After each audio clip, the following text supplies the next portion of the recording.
Yes, people, welcome back because it's done. There's no more ifs, there's no more buts, there's no more maybes. Arsenal have got the here we go for Viktor Gyokeres. They finally have their striker. They have the player that fans have been demanding, fans have been wanting. They have been screaming for a striker to come to this football club after finishing second multiple seasons in the Premier League. Well, I've even got a shirt just for decoration, just for this video.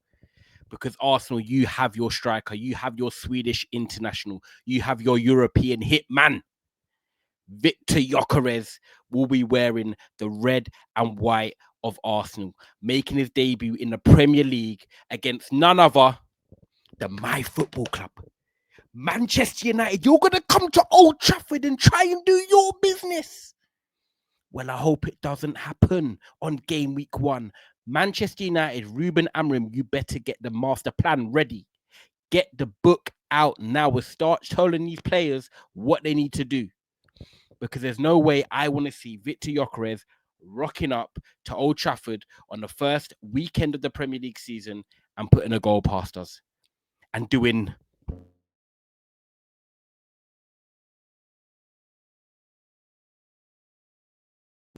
Nah, not on my watch. Not on my watch. I'm sorry.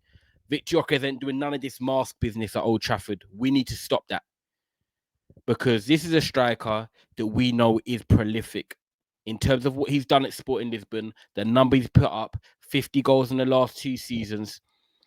We can't question that. We can question the teams he's playing against, his overall game. But right now, when you're looking at the numbers, that's what brings excitement to Arsenal.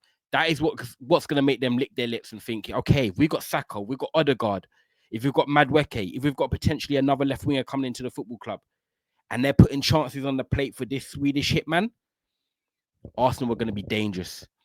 There's not going to be games anymore where you're looking at Arsenal saying, can they break down this team? Can they score this goal? You know, can they get the 1-0? Can they get the 2-1 when they struggle at times? Because defensively, Arsenal is solid. It's about, can they put the ball in the back of the net? Because at times they're scintillating. When they play their great football, they can do that. But Arsenal lack the consistency. They haven't done that in the last 18 months when Arteta's kind of changed the play. Well, now they can get the flourishing players in Saka, Odegaard, Madueke, whoever comes in on the ball, Zubimendi, and know now when we put the ball through into Viktor Gyokeres, he's potentially scoring or he's definitely hitting the target. He's hitting the target. There's no two ways about it. And look, I can actually say firsthand, the first time I heard of Viktor Gyokeres, he was at Coventry, right? And one of my players, I'm not trying to promote gambling or anything, just talking about the story. One of my mates was like, oh yeah, I've put a bet on top scorer in the championship. I was like, oh cool. Like, who did you do? And I think that year, Akpom, there you go, finished top goal scorer, I think, for Middlesbrough. But he was like, oh yeah, I've put it on Viktor Gyokeres for Coventry. I was like, huh? Who? He said Viktor Gyokeres. He was like, watch out for him. He's like, physical striker, can run in behind, great ball striking ability. So I was like, cool. Like, he's someone I respect when it comes to football. So I was like, let me take notes of this. Started watching this brother, and he could strike a ball. Viktor Gyokeres can strike a ball. He's one of them guys that, like, you don't want to stand in front of it. You're a bit like, you know what I mean? If you got a free kick, you're thinking, oh, do I have to go in the wall today? Viktor Gyokeres can strike a ball very clean. His right foot finishes, he lashes it. But he don't just lash it in hope. He lashes it with, like, great placement. He's a very good finisher in front of goal. Left foot, right foot, he's very comfortable. 1v1, coming in off the flanks. He can cut in onto his right foot and lash a ball in as well. He's mobile. I think now when you look at him in terms of the profile, Arsenal need a striker that's going to stay more central. They want someone that's going to put the ball in the back of the net, which is going to be Viktor Gyokeres. So I think when it comes to being in the box, scoring them scrappy goals, scoring the number 9 goals, which I think Arsenal lack, he will bring that because Kai Havertz, Gabriel Jesus, they're not them Mikel Merino when he was playing there. They're not them type of strikers that are going to do that or attackers. Whereas Viktor Gyokeres, he wants to score the number 9 goals. He wants to score any goal, even if it's a tapping from 1 yard out. So he gives that side to Arsenal now, which can easily add 10 goals to a season. And then you've got the side of him in transition. Viktor Gyokeres in transition is a very dangerous player. He is very strong. He's quick. He can carry with the ball. So when you look at Liverpool and how they score a lot of their goals from the halfway line and breaking and stuff, I can imagine Arsenal being a threat now with Saka, Madueke, Martinelli, and Gyokeres. They're going to score some good goals like that in transition when you're looking at them and you think, bloody hell. I just think this gives Arsenal a bit of edge now. I think Arsenal, I said it in a video on Never a Foul, the other channel, that Arsenal need to sign Gyokeres and maybe Rodrigo or Eze just to give them that full Premier League, right? We're coming for that title. We're in that race. Gyokeres is one of them done now. He's the hitman. He's the number 9 that they required. We all know they needed a striker, 100%. And I don't think other than Alexander Isak, Victor Osimhen, there's many out there that Arsenal would prefer over Viktor Gyokeres. That's the truth. Every striker comes with a question mark. But when you look at a team and saying, right, they need a striker who's going to put the ball in the back of the net, where you can't doubt someone that's done it 50 times in the last 2 seasons. Whether he's going to replicate them numbers at Arsenal is a different question. It's Premier League, Champions League at the highest level, different defenses, different style of play now.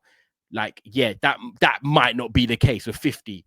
But I can definitely see him getting 25 in all competitions or 20 goals in all competitions. I just definitely can. I think he will score some goals in games where he gets like 2 in a game, stat pads it, but Arsenal won't care. Arsenal fans won't care. So now we're looking at him in transition.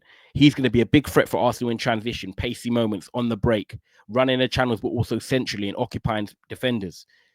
Then you got him scoring the tap-ins, the ugly goals that Ole Gunnar Solskjaer wanted Martial to score, for example, at Manchester United, but some players don't like scoring the scrappy goals. Gyokeres can do that. Every goal counts. Every goal matters.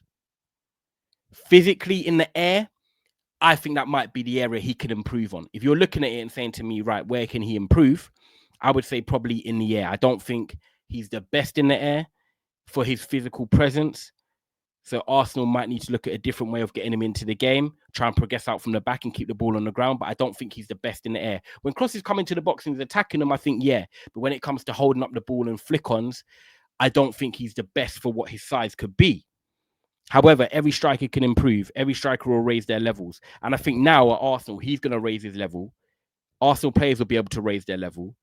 And the team will now have that expectation of, right, we've got our striker, we've got our midfielder in Zubimendi, we've got Madueke in now. If we get one more player on top of Norgard, who were the squad players and stuff, and Mosquera and whatnot, you're looking at Arsenal saying, right, Liverpool, Man City, we are going to challenge you because we are going to win games. We are going to score goals. We've got a great defense. Defense wins titles. Goals wins games. Where you've got a striker now and you've got a defense that's mean, lean, aggressive, strong, and one of the best in the division, if not the best. Is there any excuses for Arsenal? Are Arsenal back? Are Arsenal back is the question. Viktor Gyokeres to Arsenal has got the here we go. And it's going to be so interesting now to see what happens because when I look at Arsenal's front 4, I'm already thinking Saka, Odegaard, left winger, Gyokeres. If they can nail that left winger, like I said to you, Martinelli and Madueke, respect to them. I think they're good, useful players to have, but they're not world beaters, game changers. I'm not saying you have to have a world beater or game changer, but just someone that's the icing on the cake. If they could go out and get Rodrigo, and I don't think they will, but if Arsenal can now sign Gyokeres and Rodrigo and do what Liverpool have done in Ekitike and Florian Wirtz and saying, look, 170 million on our attack, let's go and transform it. If Arsenal can do that, this is the time. Go and match Liverpool. Go and show your ambition. Get Rodrigo alongside Gyokeres, and you guys are fully in the title race. That team is ready to win the league. Whether they'll do it, I don't know. But this is set up perfectly now. With 4 weeks to go in the window, Arsenal, you need one more statement signing on that left wing of the attack. Go and get him. Go and do it. I'm not even an Arsenal fan, but I'm telling you guys to go and do it, and you'll have all the fans on side. You'll have all the fans believing, and you'll be rocking up to my club, Old Trafford, on the first day of the season, and they'll be licking their lips. Guys, make sure you like this video. Make sure you subscribe. Check out more content, and I'll see you on the other side.